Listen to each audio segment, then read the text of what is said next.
Hello students, today in the course of lecture we are start with our chapter number 2, that is the mechanical properties of the fluid. Before going to start with our new chapter, we will discuss some basics about this chapter.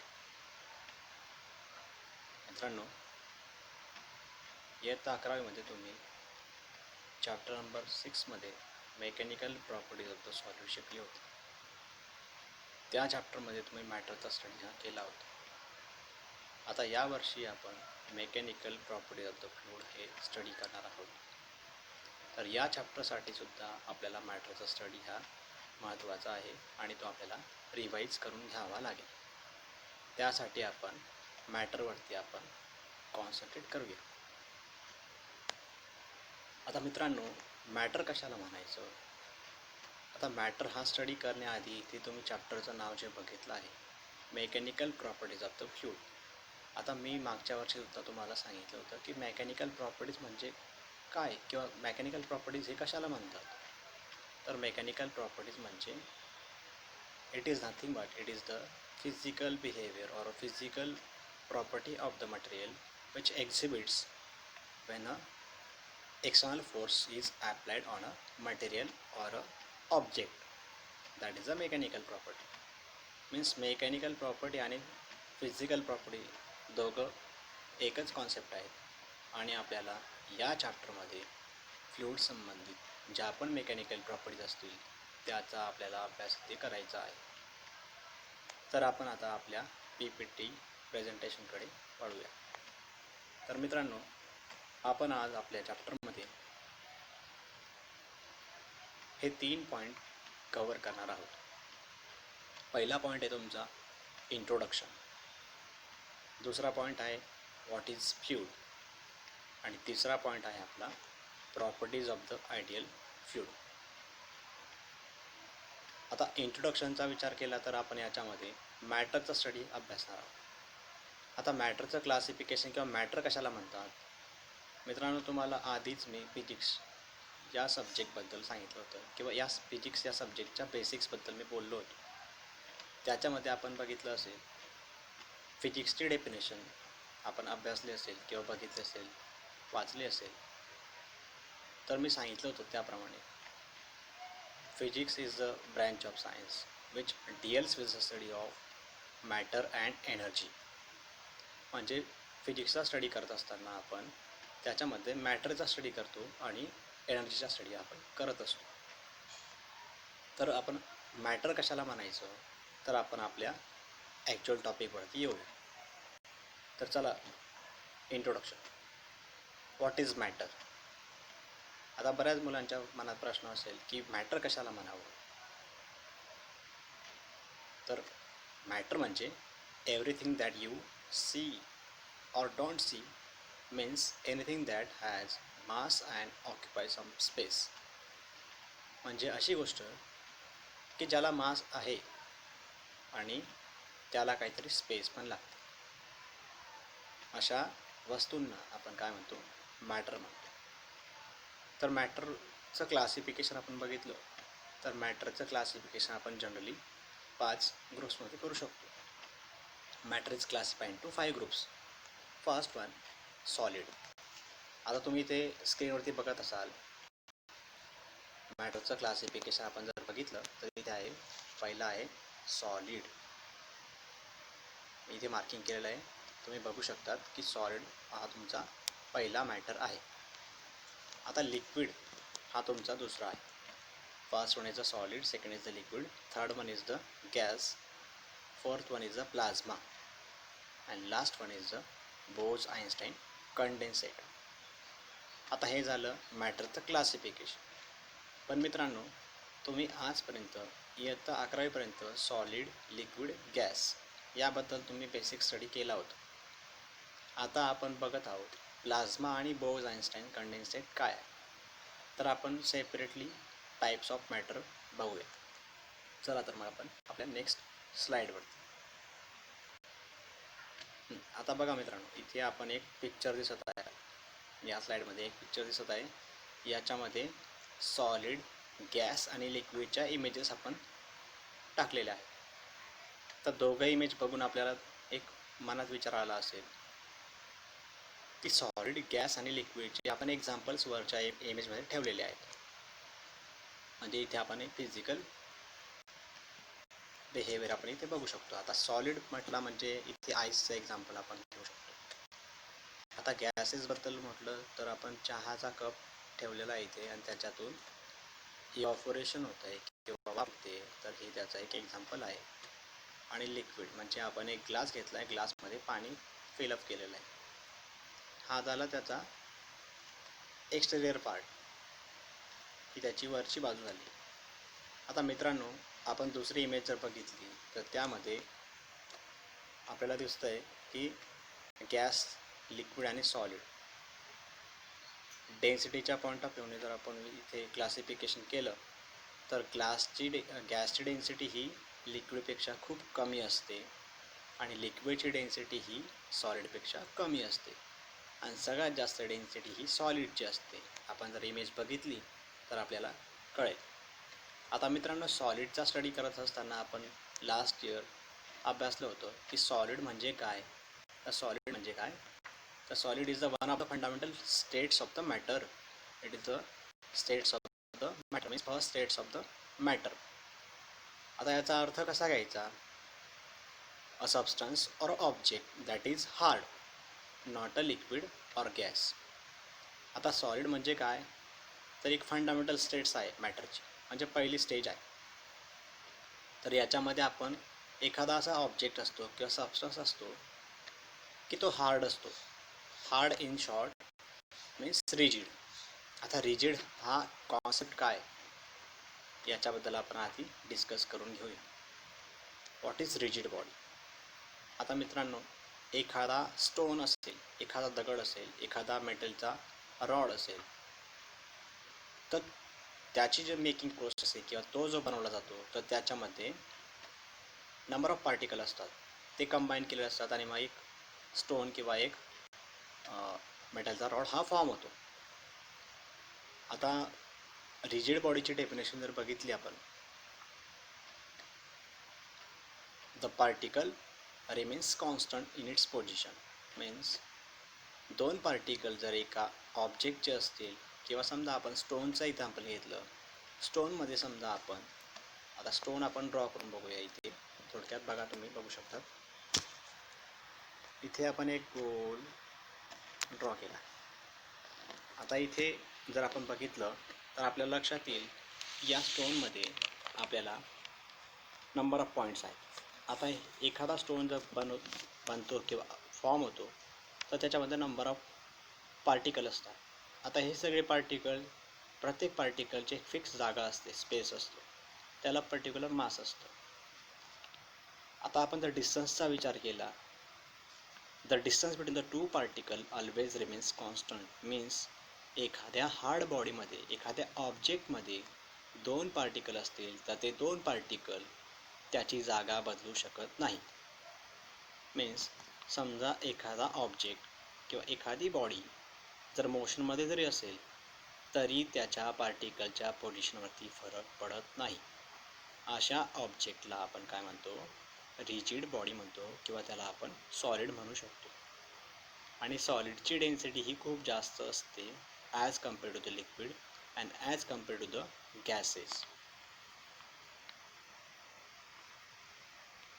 आता मित्रांनो, आपण आपल्या पुढच्या टॉपिककडे वळूया.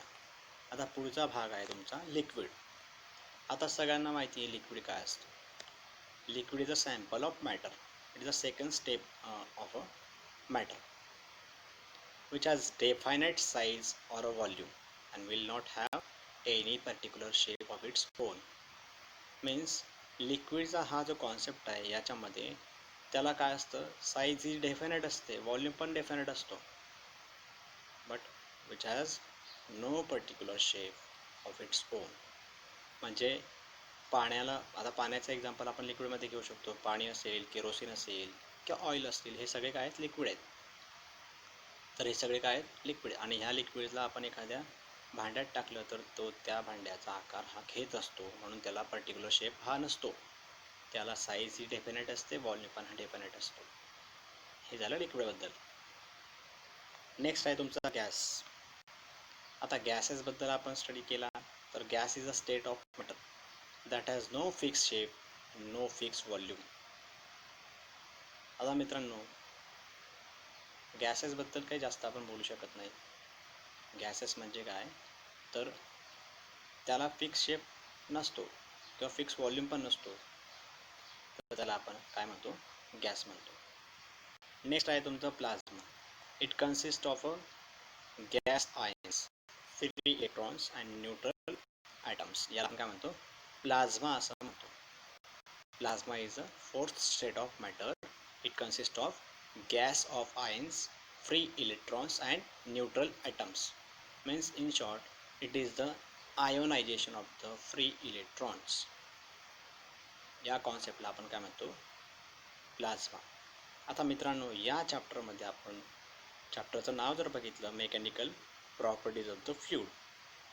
आता fluid या कॉन्सेप्टमध्ये जर आपण गेलो तर फ्लूइड म्हणजे काय, तर फ्लूइड म्हणजे असा सबस्टन्स किंवा असं मटेरियल की ते फ्लो होऊ शकतं. तर फ्लुइड म्हणजे लिक्विड पण होऊ शकतात, गॅसेस पण होऊ शकतात आणि प्लाझ्मा पण होऊ शकतं.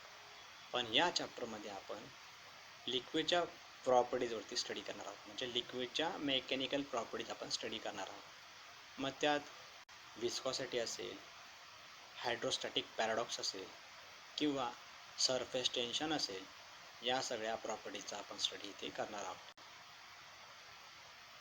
लास्ट आपला मॅटर आहे बोज-आइन्स्टाईन कंडेन्सेट. आता बऱ्याच मुलांना हा जो शेवटचा मॅटर आहे याच्याबद्दल माहिती नसतं, तर आपण ते बघूया. आता बोज-आइन्स्टाईन कंडेन्सेट म्हणजे काय, a state of matter in which separate atoms or subatomic particles cool to near absolute zero temperature.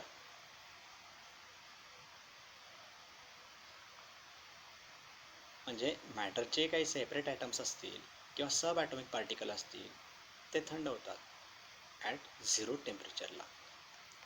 याला आपण काय म्हणतो, बोज-आइन्स्टाईन condensate.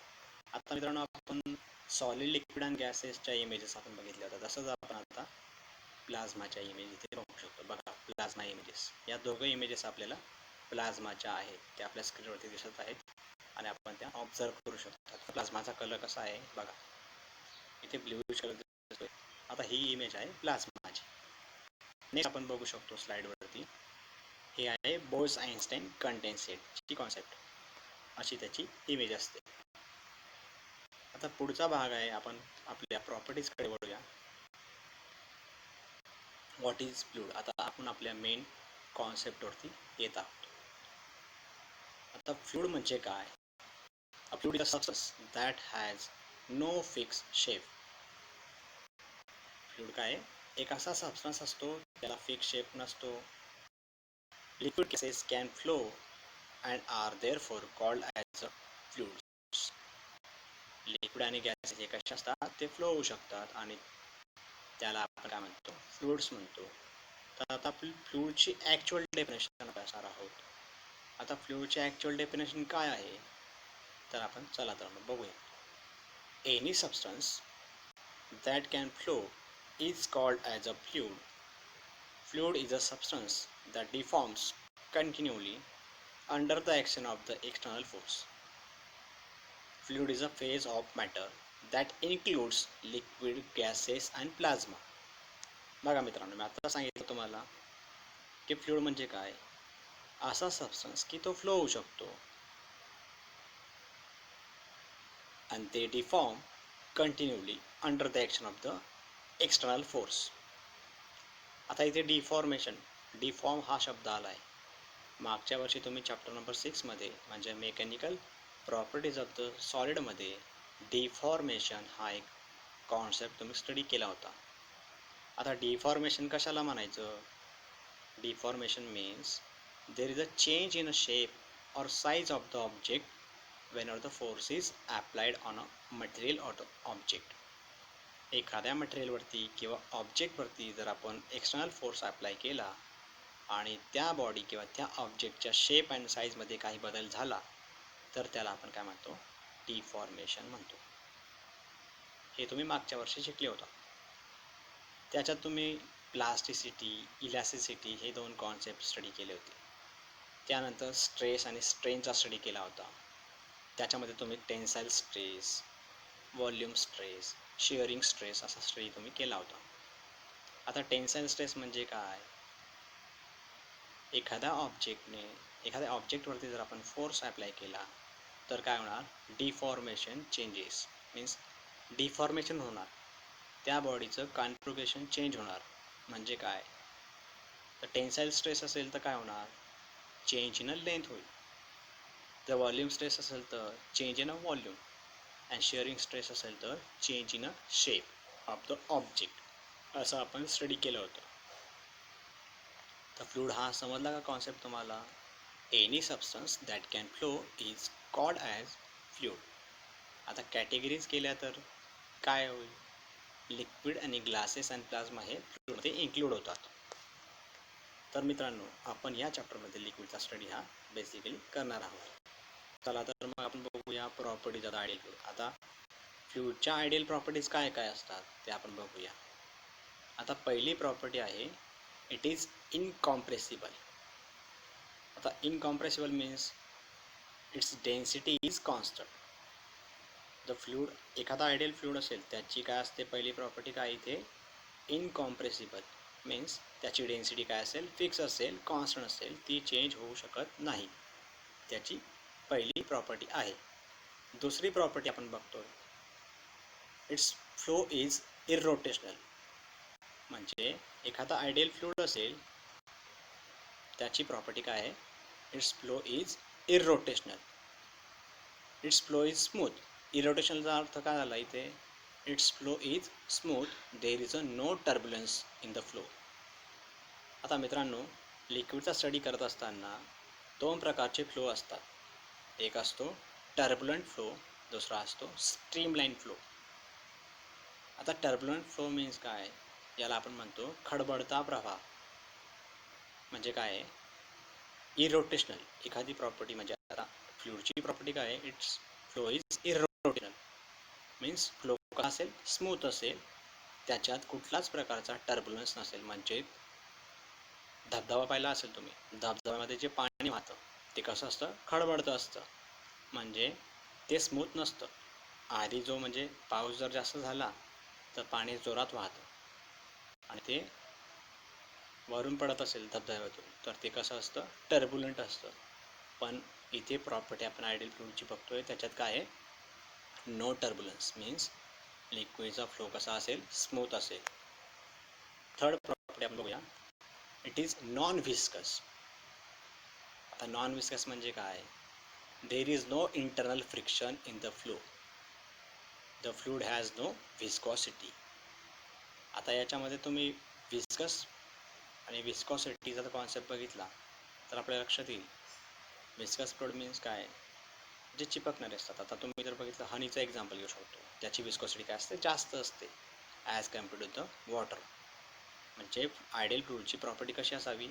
There is no internal friction in the flow, म्हणजे ते सहज खाली ओतलं जाऊ शकतं. अशा फ्लूइडला काय म्हणतो आपण? आयडियल फ्लूइड म्हणतो. आता प्रॉपर्टीज ऑफ द फ्लूइड आपण बघूया. त्याच्यातला एक व्हिस्कॉसिटीचा आता आपण कॉन्सेप्ट बघितला होता. व्हिस्कॉसिटी म्हणजे काय? It is defined as a resistance offered to a layer of fluids when it moves over another layer of a fluids.